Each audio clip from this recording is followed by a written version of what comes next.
Welcome to Pindar Poetry. We hope you learned something new. In this video, I will explain how to change your Acura TL key fob battery.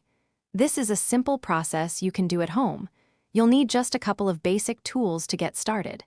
Make sure you have a small flathead screwdriver and the correct replacement coin cell battery for your specific key fob model. Checking your current battery is the best way to confirm the type. Now, let's open the key fob. Many Acura TL key fobs have a small slot, often near where a physical key would emerge.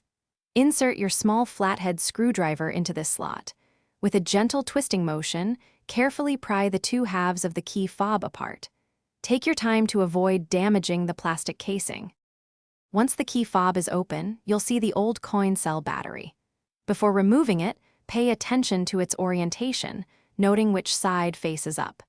Use your small flathead screwdriver to gently pry the old battery out of its compartment. Now, insert the new battery, ensuring the positive side is facing the same direction as the old one. It should click securely into place.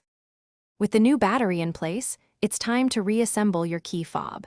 Carefully align the two halves of the casing and press them firmly together until you hear them snap securely into place. Double-check that there are no gaps. Finally, test your key fob by pressing the lock and unlock buttons to ensure it's working correctly with your Acura TL. You're all set. Thanks for watching. Consider subscribing if we helped you.